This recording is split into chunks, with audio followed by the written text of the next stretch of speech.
Hi, this is Chris Nessie from the Podcast PD Podcast, a proud member of the Education Podcast Network, just like the show you're listening to right now.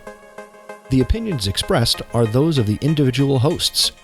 Be sure to check out all the other great education podcasts at edupodcastnetwork.com and get ready because the learning begins in 3, 2, 1.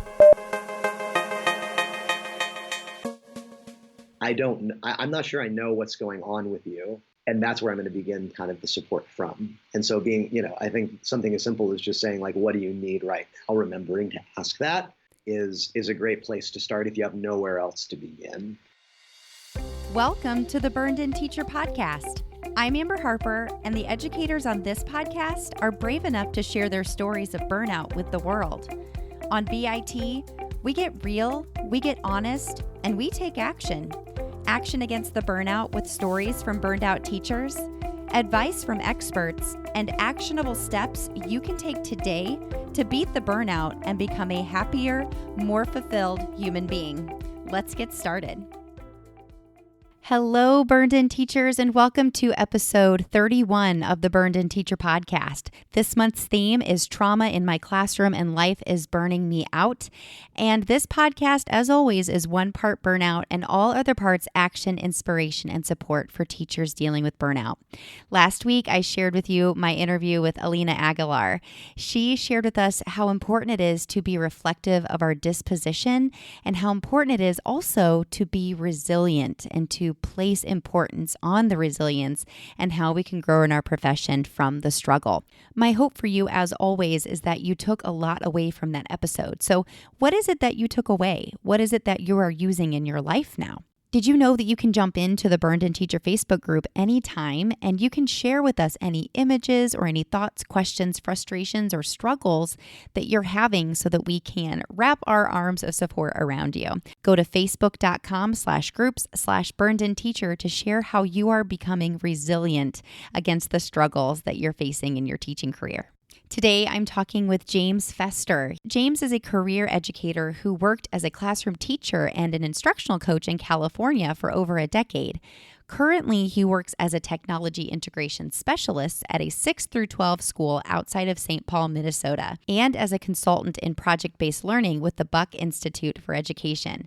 James is a National Geographic certified educator, a Common Sense Media ambassador, and is a member of the 2017 Innovator cohort from DC with me. So I got to meet him there in Washington, DC back in the summer of 2017.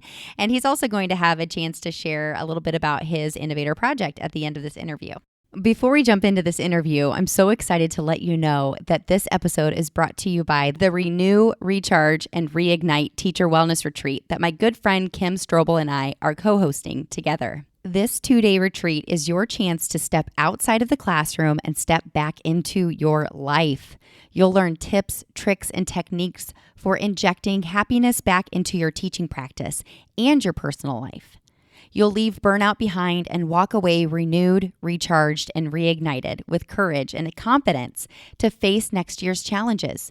You'll learn 5 happiness habits to increase personal and professional positivity, methods for fostering relationships with students and coworkers, how to accept your past journey and make plans for changing your future path, and ways to rebrand yourself as an educator and human being, and much, much more.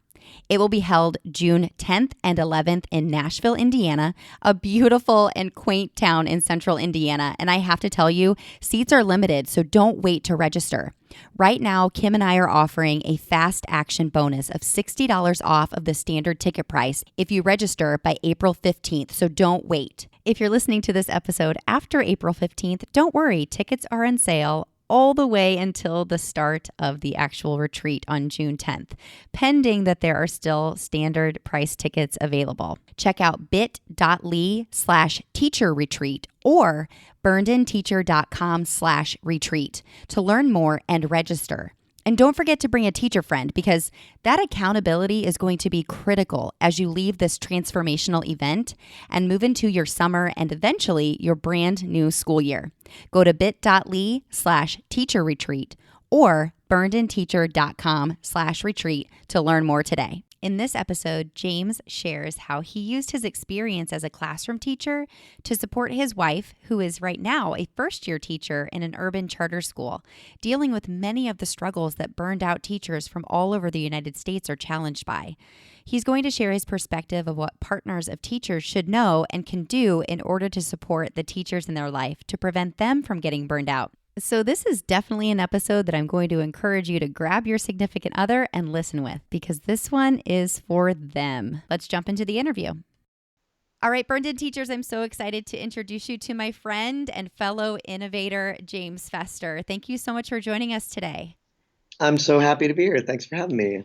So James has an interesting perspective that he wants to share with us today about his wife, who is a first-year teacher. But first of all, James, will you tell us a little bit about yourself and your journey as an educator? Absolutely. So I started out, as many folks do, as a classroom teacher. I taught middle school social studies for about 10 years and absolutely thought that was where I was going to spend my entire career. And only about maybe 5 or 6 years in to my classroom career, I ended up getting into just finding my way into educational technology, as I kind of was is something I grew up with. Both my parents were public school teachers, and so there was a lot of tech toys and stuff around the house that they would be using to get ready for their students. And so I kind of fell into it that way and saw some ways that computers could enhance technology. And so I kind of gravitated towards it, found out very quickly that not everybody had that same skill set that I did. Just as if you tried to put me in a math classroom, it would not have gone very well, but computers were something I could do. And so I had that strength, and I was a resource to a lot of my colleagues who eventually decided they wanted me to be that in more of a formal role. And so I ended up getting into educational technology, and then eventually coaching with PBL, which was another kind of passion of mine that I ended up getting hooked up with the Buck Institute for Education. I'm a national faculty member for them, and really enjoy just as much as I enjoyed the classroom with students, enjoy being able to support teachers so that they can then in turn go back to their classrooms and do just some rock star stuff. It's been great. I was in California, now I live in St. Paul and work at a private school just outside of the city, just doing that with some really amazing people and getting to work not in the classroom, but fairly close to students just about every day. So it's been really great, and I'm really excited to tell you a little bit more about it as we talk here. So yeah, I was going to ask, I've heard of the Buck Institute, but can you help me and the listeners understand exactly what it is? And maybe I can include a link in the show notes too about what exactly this is. Yeah. Mm-hmm.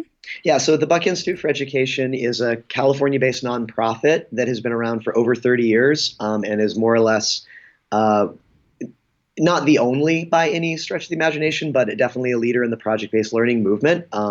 We provide professional development services to teachers, districts, administrators, all sorts of different people who want to learn more about student-centered project-based learning and shift either their schools or their individual practices over to a PBL model. We if you can't get us in your school district, we hold a couple of really great events every year. Summits. We do one in Napa Valley, which is a horrible, horrible place to go do professional development in the summer, as you can imagine. I'm sure. That's one. PBL World, which is a fabulous place to go and just not just learn from our really great facilitators, but also just connect with teachers from all over the U.S. that are doing PBL and have a lot to share themselves. I really love doing it, and one of the reasons I love doing it is because when I go and I facilitate, I come away with things that I've learned from the teachers in my sessions that instantly benefit the people that I work with back in my own school or that I can apply to my own practices. And so it's a really just fabulous opportunity. And there you can check out the website, which you'll put the notes, it's just BIE.org, because we have a lot of just free resources that people can just get off the website as well. And if they like it, they can always reach out and ask for more. So it's a great little organization, which I love to be a part of. So that sounds amazing. Yeah. So yeah, I'll definitely put that information in the show notes. So James, can you do me a favor, please? And I know that you would really like to talk about your wife as a first-year teacher, but I'm really curious about you and a little bit more about your journey of whether or not you feel like you've ever gone through burnout and what it is that you've done to solve it. Yeah. So I do have some experience with that. So I was very fortunate that my first couple of years, I had a lot of things that at the time I took for granted. I took for granted in the sense that I appreciated them, but I don't know if I realized until recently how much I really benefited from the situation I found myself in. So I had a really supportive principal who picked little old me out of a field of infinitely more qualified candidates. And to this day, I'm still not quite sure why he did it. The faith that he had that I would do the best job out of all of these people, many of whom had been in classrooms for decades previously, and that I was a first-year kid just looking for a job out of his credential program, that really kind of made me want to stick with teaching or stick out when things got tough and make sure that I was doing my best because somebody had taken a big chance on me. And I certainly didn't want to take this person who I had a lot of respect for and had put all this faith in me. I didn't want to show them that he had made an error in picking the person that really, just on paper should not have been picked. It was a temporary position that I first got hired into. And after my first year, I was told that the school wanted to keep me, but they would have to piece together a job for me, which ended up my second year of teaching. I had 4 preps, 2 of which were not in my subject area. That was really challenging. And there were definitely some times that year that I felt as though this was like, is this really what I need to be doing? Should I be looking for other things? But again, really knowing that I was a part of not just having a great administrative team, but a really supportive grade level team, I kind of stuck through it. And that was something that really got me through my almost burned out time. When we switched administrators, then it almost happened again. And so if I was going to give a piece of advice to any administrators that haven't been listening, they really need to know that the support that I got from my principal was like make or break for me, in a number of different ways. And it wasn't anything that I don't even know if they knew that they were doing it on purpose. It was simple things like the door being open, or if I popped in and said, "Hey, do you have 5 minutes?" I would ask, but I always knew that the answer would be yes, that I wasn't turned away. And I didn't take advantage of that. That flexibility. So things like that were really instrumental in helping kind of shepherd me along through my career. At the times that it was really tough, that was something that was really nice to have had and something I appreciate. That is definitely something that I've heard consistently from teachers that I've interviewed is how important the administrator role is in their journey, because they've had issues, where they've either not had a supportive administrator and then were given the gift of one, or vice versa, and just how differently they viewed their career because of it. So it sounds like you really had someone that you wanted to make proud, and they were more of a mentor, it sounds like. In your case. So you were really lucky, because not all, teachers, especially beginning first year teachers, have. So let's dive into what it is that you'd like to talk about today. Tell us a little bit about your wife and what her current reality is and what it is that you would like to talk about. Absolutely. My wife, she is a first year teacher, but she's had a lot of other experience. So she did international education for some years, teaching in both China and South Korea.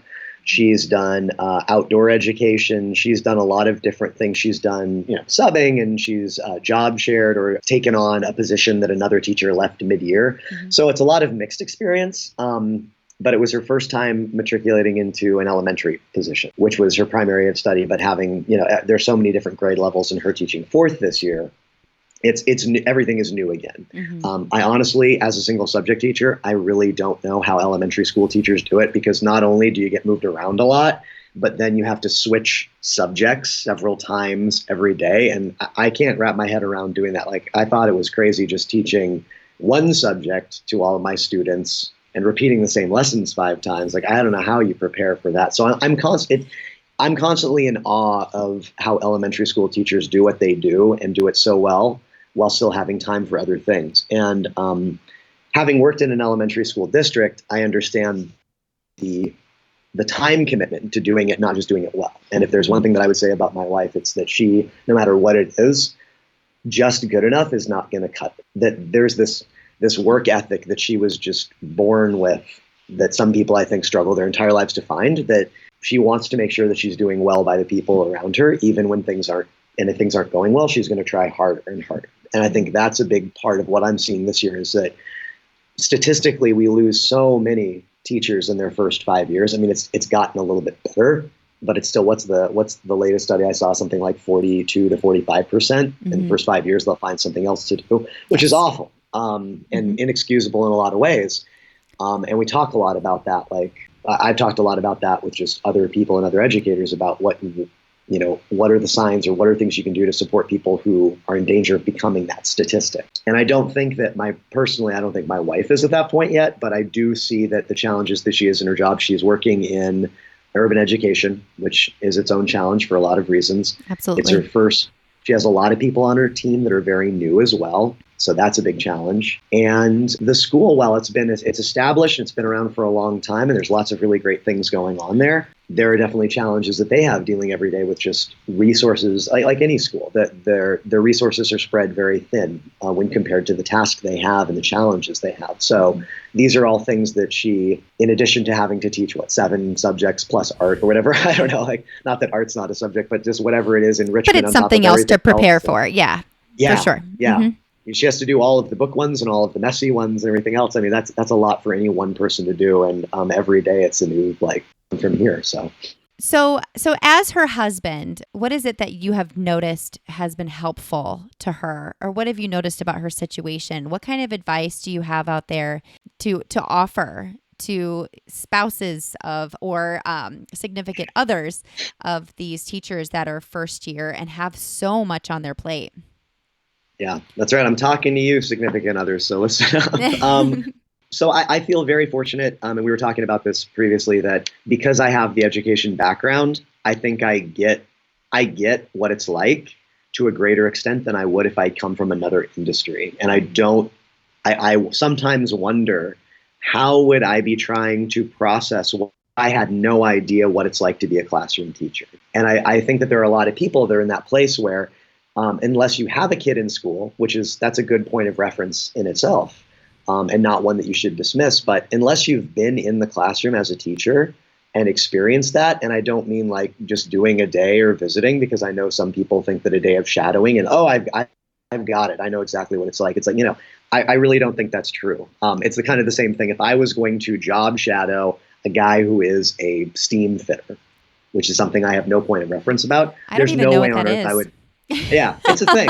It totally is. They make good money too. I have a cousin that does it, and he makes very good money. But I know I would not be able to say, I totally understand your struggles, man, after one day of watching him do it, or anybody else in their industry. I don't think there are many jobs where I don't think any reasonable person would say that. And so trying to be like, well, I understand where you're coming from, having just heard you talk about it or caught discussions with your friends or colleagues or whatever, or having picked you up after school and had to wait around for 15 minutes while you were finishing a meeting.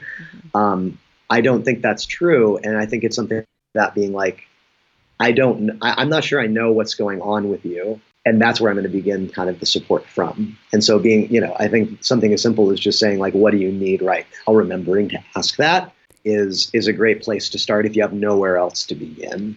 Absolutely. Because that's been, and even for me who knows a little bit more, that's definitely something I've been making what do you need?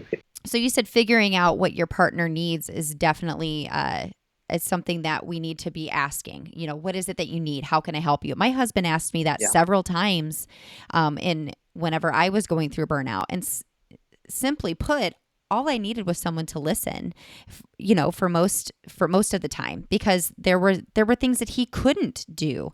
I just needed him to listen and to feel supported in what it was that I was going through. So she's really lucky to have somebody who, like my husband, is in education and can empathize with how hard it is to be a teacher. And I definitely go the other way. I empathize with people who want to be a help and just don't know what the right thing is. And my wife having significant others or partners who were educators or aren't get it right either. One of the things and a problem that I have, and something that I've had to kind of check when trying to be that supportive person at home, is I have a tendency as somebody that when I see an educator in trouble, I want to problem solve it. I want to sit down. I want to reflect. Like I have this whole, I have a checklist. I'm going to reflect and I'm going to do that. It's like in my nature, because that's what I do with people. When I see teachers that are struggling, I do that. Now, there are times that is what is needed. And there are times that is absolutely the opposite of what is needed. Sometimes they just want someone to hear them and to say like, oh, that sounds really hard. I don't know. Are you a Parks and Rec fan by any chance? I am. I've not seen every episode, but I do love Amy Poehler. Oh yeah. She's hilarious. And I mean, now that it's on Netflix, it's just like asking to be binge watched. And there's this one episode where two of the characters are having a struggle because one of them is a problem solver, and one of them, the one that has the problems, is like, I don't want you to solve my problems. I just need you to listen. And it was funny that exact thing happened at a time where I was like, yeah, I need to do that more. And sometimes it's as simple as asking, like, after they let loose with everything that's happened in their day, say, so that sounds really tough. Do you want me to tell you what I think? And sometimes it's yes, and sometimes it's a no, and you just got to be okay with that. So. Well, and something I've learned about coaching, and not just coaching teachers, but coaching anybody, even kids, is that the best coaches are just great listeners, and they're great at asking questions. So, and that's one thing that I tried to do on this podcast is just ask questions, because sometimes just asking questions and letting them talk themselves through it sometimes is the most helpful, because they come to that conclusion themselves. And as you know, as an educator, that's what we want students to do. We want them to come to their own conclusions based on their own feelings and their own goals. So so what you're saying is dead on with what I have learned about coaching. And you know, you have to sometimes coach your spouse through things. Yeah. So that's excellent. You also said that something else, that another piece of advice would be to be prepared to take on more tasks related to the home. I think that is such a great piece of advice. Can you tell me more about that? Absolutely. One of the things that's been a big shift, and I again, knowing kind of first year and understanding that and seeing what she was going to be going through. When my first year of teaching, I was like just out of school. I didn't really have any personal attachments or any responsibilities except to myself. And I remember that a lot of times I would come home, and if I had a really great idea, I would just work through that. And then before I knew it, it was 11 o'clock or 12 o'clock at midnight, and then I would go to bed. Now, that's not really an option for a lot of people, and it's definitely not been an option for my wife, who, you know, we need, you know, now I need to get my sleep. And I'm not ashamed to say it, that like, if I'm not in bed before 10, I'm a wreck the next morning. I can't pull these all-nighters anymore. Just not that, same here. That person. Yeah, there you go. Knowing that you need to free up the time where you can, or trying to find ways of doing that. One of the ways that I've found is just, you know, although a lot of what we did around the house, just terms of like house type tasks, were kind of shared between us already. They definitely were more even keel, knowing that a lot of more of that's being heaped on is going to be not heaped on, but it's going to have to be taken up by me. Packing lunches, which, and this is going to sound really ridiculous, but I've always hated to be responsible for packing my own lunch. Even when I was a kid, it was something that was a struggle for me, and I have no idea why. But it's now something that's another thing that I'm doing, because even though it's not a big deal, and this is like, it's 15 minutes to pack a lunch. So again, I kind of feel embarrassed saying that I really don't like doing it, and it's something that I've always struggled to do because it is so simple. But that 15 minutes can make a big difference to somebody who is coming home and planning their brains out for the next day. The same with things like laundry, or trying to make sure that pets and children and everything are fed and taken care of. Those are definitely things that when you can find that time, just realizing that some of those responsibilities that may have been more evenly distributed earlier are now going to be put more heavily on you. And also realize that it may not be like that for the entire year. Right. There are definitely ebbs and flows to it. You're not going to, it doesn't necessarily mean like, well, this is, you know, you're in charge of watering the garden for the next year. That's not necessarily true. There are ebbs and flows to school years. It gets crazy busy during conference time and grading time. Then it can kind of chill out a little bit. And then there are definitely things like breaks that come into it in school, professional development days, that the planning is not as crazy. To say nothing of the fact that after the first year, it really does start to even out and get easier, because you're no longer creating as much as you're refining curriculum. And that's a much less demanding task. But there's always going to be grading, and there's always going to be, you know, assessment data that needs to be put out to parents and stuff. So, but just realizing that where you can take things on in minutes, it pays off. I would say almost, I feel like double in a way. It does. It's totally true. So to have a husband come on here and talk about sharing those responsibilities rather than a wife coming on and saying that the responsibilities need to be shared. For all of the Burnden teacher man fans out there, if you've not considered asking for support with things at home, or asking your wife if she needs or he needs support at home with, how busy we are as educators, and all of you women out there who have, significant others at home, if you've not stepped out and asked for more support at home to keep that balance, because I really stress that work-life balance, it's really important that, again, you go back and ask for what you need, because assuming all of those responsibilities after school on your own is not only not fair, it's not doable. It's not something that you can keep all of those balls in the air all of the time. So I love that you brought that up as a husband, that you want to support your wife in that way. Yeah. And I think that there's a qualifier would also be, it's not an every night thing. Like, I don't want to give the wrong impression that like I'm super husband and I'm doing all these things and it's like, I'm taking care of all of the housework and all that. That is absolutely not the case. I mean, and I don't think that that's what's needed. And I also think that there are some nights, like for me, like I come home and if I'm working in an educational environment too. And for, I've got a presentation that I have to give or a PD that I have to lead. And I come home and I'm like, okay, tonight, like, what do you need from me? Because I've got to go lock myself in that office and get ready for tomorrow. And that there is that receptivity on both sides. Like, she's very understanding of like, well, maybe I'm going to pack your lunch tonight. And it's, which is fantastic. And I love it when she does that. But it is definitely something that I don't think you need to just kind of shrug and and slouch your shoulders and be like, okay, well, I guess I'm making the bed every night for the rest of my day. It really has not been that case for us. But just that idea of a shared space, that we share the responsibilities, we pick up where the other leaves off. My husband typically mows the lawn, but there are times when he's really busy and he asks me to do it, and I'm happy to do it, and vice versa with other things around the house. There are things that I typically do. It's not considered quote unquote my job, but it's just something I typically do. And there are times when he has to do it because there's just not enough time in the day for us to do everything. So tell us a little bit about your next point, which is, to make time to process the positive. I love this. I talked about this last week whenever I was outlining the 3 types of burnout, about how we need to change our language and process the positive sometimes. So I'm interested to hear your perspective on this. Yeah. And I'd also say that for people that are like, well, I don't know if I have all this time, or I have a really busy job too. I'm the biggest bang for your buck, if I was going to say anything, is not just making sure that you're being receptive in the way that the person needs or that your partner needs, in terms of, do you need problem solving or do you just need to vent? Like, I think that's the easiest thing. And it's also the one that starts off, it's like a good starting point. I think the one that is the most beneficial, and this is also coming from me as well, from my personal experience, that educators we're like, as a group, we are fatalists. We are so good at remembering things that either didn't work the way we wanted to, or a day that's a disaster day, or like the kid that was just so mean in class and so difficult. We're really good at talking about that, especially in groups.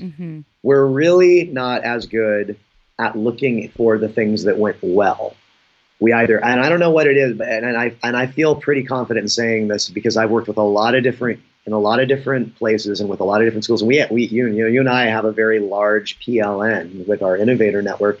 And I think a lot of them would agree that teachers are just really good at remembering when things go wrong and not necessarily when things go right. It's the same with, they always tell you to catch a kid doing something right, not just doing something wrong. It's really easy to catch them when they're doing something wrong, because there's something about that feeling that, man, you feel that a lot more sometimes, which is kind of sad. And maybe not everybody's like that, but I feel like in general, that's a pretty fair observation. Finding time to just, and making sure that you're making a point of not just having them share what went wrong in their day or why they're frustrated, but things that went right. Right. I found that when I sat down and reflected on a bad day, or I've sat down and I lead a teacher through a reflection as part of my coaching, or I sit down and I just ask my wife, like, hey, how'd your day go? That the bad stuff definitely comes out. But then when you go back and say, well, wait. So you said that lunch was really bad and lunch didn't go well today. And lunch is like at 12 o'clock. Well, how did the rest of the morning go? oh, morning meeting was fine, and they really loved the book that I read, and math lesson, it wasn't great, but it wasn't awful, and then art went fine, but lunch was just awful. It's like, okay, wait, pause. That is like a 45-minute, not even a 30-minute portion of your day, and you just said that this 3 hours was great. Mm-hmm. Like, and sometimes just pointing that out is enough to be like, oh yeah, okay, maybe it was fine. Yeah. Oh, then this other thing was bad. It's like, and it's fine. You don't have to dismiss that you're the way you're feeling. It's not like I say, well, I'm sorry, but the way that you're acting versus the fact that this one bad thing happened is just ridiculous, and you need to just change this whole thing. That's not it at all. It's really just about saying, like, remember that there are things that are going well too, and that you had this great interaction with this kiddo, and those are things you need to take into account when trying to decide, are you up to here, or are you only up to here? Mm-hmm. And it definitely also can just help because, like, it can help as just a communication mechanism in general. Instead of making a snap judgment about that a day went horrible and as a result I'm a horrible teacher, or a day went bad and as a result I'm a bad tech coach, which I think it's really easy to write somebody off. Like, you write yourself off, especially because in education, I mean, we throw our hearts into this. We care deeply. We realize, like, if we screw up, we're screwing up some kid potentially, and oh my gosh, how could there's like high stakes involved. We're pretty hard on ourselves. We are, and I think that we need to take it back a notch and realize that a lot more goes well than doesn't go well, and that was maybe your perspective. Like, you may have thought the lesson went completely the way it shouldn't have, but how did the kids feel about it? There are a lot of things to consider, and so really taking time to process it, especially processing positive points, I think can really change how somebody can feel about not just their job, but like just their entire day in general. I just ask, like, tell me a silly kid story. Yeah. Like, what's something funny that happened? And I mean, you have a classroom of 4th grade, because you can't tell me that something ridiculous or silly didn't happen. That's a good way of just maybe breaking the ice. You don't have to like go through the entire day minute by minute. Just like, well, tell me I want a funny kid story when you get home today. Tell me, or a funny coworker story. And then at least it lightens it up a little bit and shows a different side of it. Yeah. Some people like to go through like a sail and a fail. So what was something that you failed at today? Let's acknowledge it. But now let's talk about a place where you really sailed. What went really, really well, and ending it on a positive note. Getting them a chance to vent out their frustrations, but then bringing it around to that positive. So tell me about making sure to create opportunities for life outside the classroom. This is a big one for me. I'm such a huge proponent of, creating those boundaries between life and work. Yeah. Well, and most people, including most educators, know that there's always something to do. There's a lot of jobs that are like that. Education, being a teacher is absolutely one of them. There's always something else to do. And it doesn't matter how much you work. It doesn't matter how fast you grade. It doesn't matter how good of a cleaner you are in your classroom or good at setting up activities. Like, one of the things that my wife and I are both trying to be better at this year is making sure that we're setting aside time to do to enjoy our lives and do something with love. In education, like many other jobs, there's always something else to do. It doesn't matter how much grading you get done. It doesn't matter how quick of a lesson planner you are. There's always more work to be done. You're never going to get to the end of that in basket. And so finding time to specifically do something you enjoy is going to create a barrier through what could otherwise just be an incredibly difficult slog. Because if you work all week and it's a tough week, and then you work all weekend planning and grading, and then you go back in on Monday, you never had a weekend. It just didn't happen. Even if all of your weekend isn't dedicated to work, you got to have something there to provide a block or a divider for the time. And so we've been really trying to make more of an effort to go out and do things, not just because we live in Minnesota and we've got like 20 minutes of good weather left or whatever. That's so true. It is so true. It's going to definitely be more difficult in the winter, but we're making a concerted effort to do that. And sometimes it's not even an all-day thing. Like, I'm not saying like all of Saturday has to be just fun. Sometimes it is, like going away on a short trip, or making sure that you're, getting out and doing an activity and following it up with a nice, like a meal somewhere at a restaurant or something like that. But something has to be like, there have to be hours of enjoyable activity in between all of the crazy school stuff in order to feel like you actually did get a break. It's totally true. So what is it that you and your wife enjoy doing outside of the classroom? Oh my goodness, what have we done? So we really do enjoy the outdoors, which again is a kind of another reason that this whole thing has an air of urgency to it, because, it's getting a little bit colder, and we've had one or two snows. They haven't stuck around, but it's like, old man winter's like, oh yeah, I'm coming. Oh yeah. It's like Game of Thrones up here. Winter is coming and everybody's freaked out. I'm not as far north as you, but we had a little bit of snow the other day in South Bend when I was up there for a baby shower. And I was like, oh, here we go. Here it comes. So making sure that we're taking times outdoors, because those are activities that are more difficult, not impossible, but more difficult and less accessible during the winter months. Definitely making sure that that when breaks occur, like larger blocks of breaks in time, that it's planned good time. Like, for example, she took off and had a great weekend with one of her girlfriends, and I was super happy for her to be able to do that because, I mean, first of all, if there's anybody that deserves a weekend to herself, it's her. But on top of it, it's like I knew that she was going to come back and it was going to feel like there was a big separation, because that 4-day break was going to be chock full of memories and things that she did that she could point to and talk about with enjoyment and say, like, this is something I did and now I can go back into it. And it's definitely a little bit hard coming back from a break like that. Oh, like sure. Monday just looms over you. But in the long run, I think taking those times and finding those ways to step away from it all and just kind of say, like, this is as far as I'm getting today and I'll pick it up in the morning. That's really, really important. That is. And you're totally right.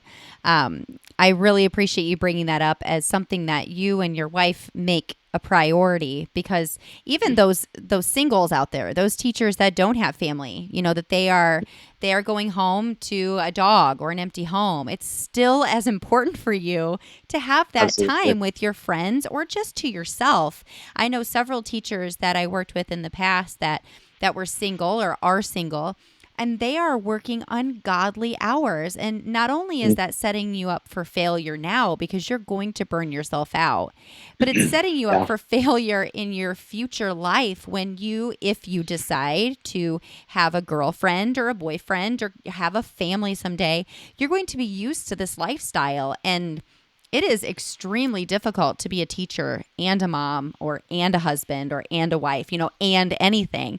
It's hard to be a teacher and a friend, but friends are just as important as family. So I'm really glad that you brought that up. And your last point that you wanted to bring to light today was that offer to enter the education part of their lives, but don't insist. I'm curious about what you have to say about this. Yeah. So it just kind of comes down to, it's like good common sense, like not inserting yourself where you're not wanted or where you don't belong. Because one thing about, we were just talking about, kind of transitions nicely with the idea of creating those breaks or spaces to do life. You might be the only person they interact with, like your partner might be the only person they interact with that's not a student or a teacher the entire day. And maybe the last thing they want to do is like talk shop with you when they get home. And especially with me, like there are definitely times when I have been told, like, that I've thought I was helping or being like, oh, tell me about your day.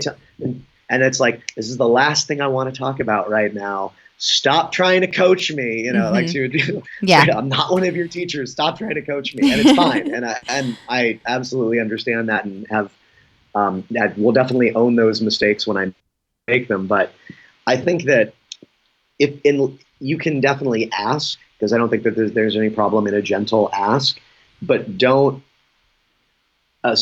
presume to insert yourself in as like, well, I heard this podcast and I'm going to ask questions and I'm going to help you debrief your day. And that may not be what they want at all. They may want you to be their not school thing. They may want to hear about your day or like what's going on with you, or like, let's talk about real life stuff. That's another reason why we try to take advantage of our weekends is we find that our weekday is chock full of just work junk a lot of the time.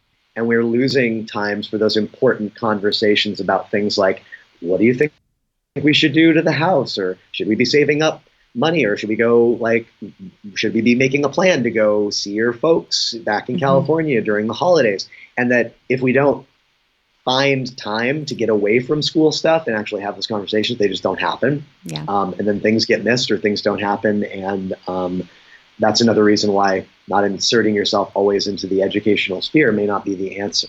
And so just kind of being cognizant of that, I think, is a good piece of advice for folks that are trying to find ways of supporting their teacher, spouse, or partner. Absolutely. Such great advice that you've offered today. What you have to say and the suggestions and advice that you've offered is so, so helpful.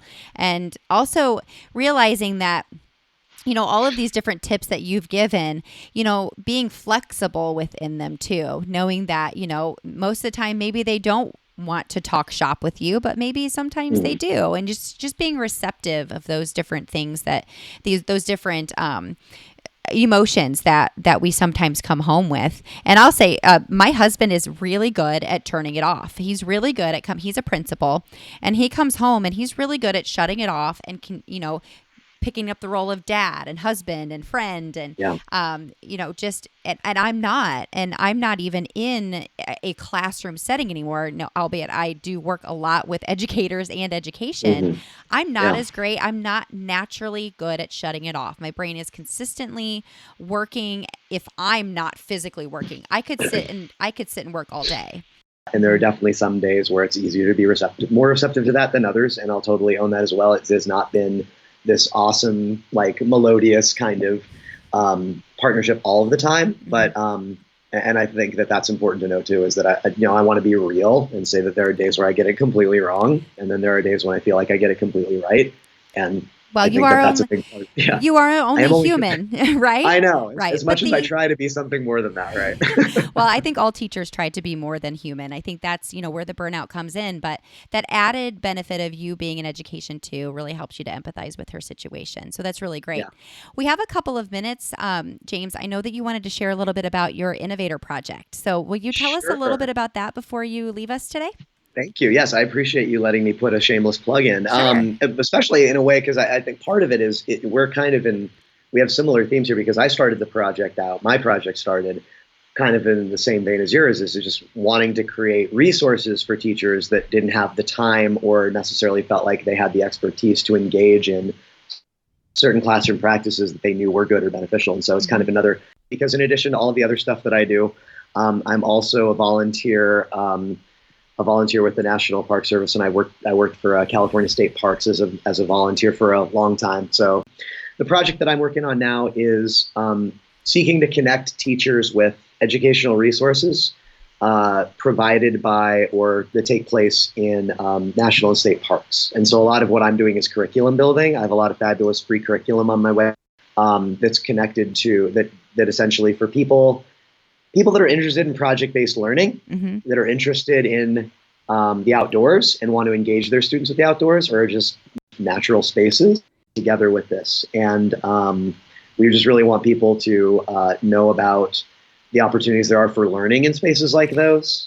But a lot of it is just curriculum design. Teachers can download and use the curriculum for free.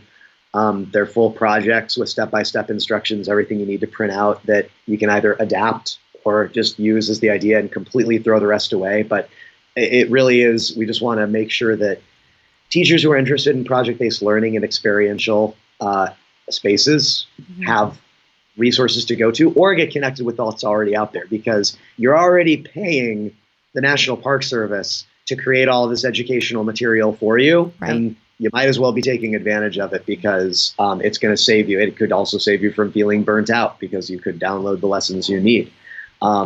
So the project is called Park-Based Learning, and I have a bit.ly, which is just bit.ly/Park-Based Learning, all lowercase, all one word. And we're interested in getting connected with people who want to learn more about it. We do a little bit of professional development, but our focus is really just on trying to get curriculum in the hands of teachers that are passionate about parks and outdoor learning. So that is incredible. I know my daughter would be really, really interested in hearing more about that. She loves environmental science. She wants to work with the national parks in the future in some capacity. And that is something that she holds very, very near and dear to her heart, is just her love for the environment and national. We've traveled to several ourselves as a family, and they mean a lot to her. So I'll have to tell her about that. But yeah, we'll definitely put that link down below in the show notes whenever this podcast episode airs. And I'm so glad you told us about that. Those are some great resources. Thank you. Yeah, and I really appreciate you letting me share my little project as well. And I was really very excited and pleased to have been a part of yours. So thank you so much. Of course, anytime. Thank you so much for joining us, James. So as you can probably tell, James and I had this conversation back in the fall, and I've been waiting for the perfect time to release this episode. And I can't think of a more perfect time than when we're talking about trauma in our classrooms and in our lives. Because quite honestly, and I'll bet you can definitely relate, first year teaching in the United States, or anywhere for that matter, can be really traumatic. You may feel like you are not prepared for all of the things that could be happening within your classroom and your school. So James had some great advice as a partner of a first year teacher. So here are a couple of takeaways from him. Number 1, different people want and need different types of support. Some want to hear ideas on how to solve the problem at hand, and others just need someone to listen and ask questions of them to help them feel heard and understood. Number 2, great coaches, mentors, and supporters ask great questions. Although you may want to pour on the support, be sure to take time to listen intently without waiting to speak, something I myself struggle with because I love helping just like James does. Number 3 is expect for shifts in responsibilities that may have been evenly distributed in your home, but may have to rely heavier on you during that quote unquote busy season of school years. A partner, spouse, or significant other who is a teacher will really appreciate sharing the workload with you, even if they don't ask for it. The next one is ask for what you need. Assuming all of the responsibilities on your own is not sustainable. You aren't weak when you ask for help. The next takeaway is make time to process the positive. It's so easy for us to focus on the negative things that happen, especially when we're in groups. Partners, be intentional about the questions that you ask that teacher in your life. Make sure you frame them in a positive way so you can focus on those positive things that happened amidst sometimes what can be a chaotic day at school. The 6th takeaway is to create strong boundaries and keep yourself and your partner accountable for making your life fun outside of work. Make an effort to take time out for hours of enjoyable activities and memories. Building those boundaries between work and your partner's personal life and helping them to look forward to the things that are coming up will help them to be motivated to respect those boundaries and to leave work at work. And finally, being flexible with your spouse and the support that you offer them and when you offer it. You won't get your support right all the time, but show grace to yourself and your spouse as you work through this first year or 25th year of teaching. You being that source of strength and support is what is going to make or break their experience with teaching, in addition to, of course, their workplace culture. James also shared a little bit about his Innovator Project called Park-Based Learning at bit.ly/park-based learning. He's trying to get curriculum into the hands of teachers who are passionate about national parks and outdoor learning. Now, you can have access to this link to his project as well as show notes for this episode and previous episodes of the Burnden Teacher Podcast by going to burdenteacher.com/podcast. Until next week, I wish you a career and life full of happiness and fulfillment. You just took another step to become a Burnden teacher. Burn on. That's it for this week's episode of the Burnden Teacher Podcast. Until next week, take a deep breath. You are your own hero, and you just took another step to becoming a Burnden teacher. Burn on. If you want to be updated on the latest Burnden Teacher Podcast episodes, don't forget to subscribe to the Burnden Teacher Podcast on Google Play or iTunes. Also, please consider leaving a review and leave a rating so that other teachers who are feeling the burnout can find this podcast to help them feel supported as they continue their journey out of burnout. Thanks so much.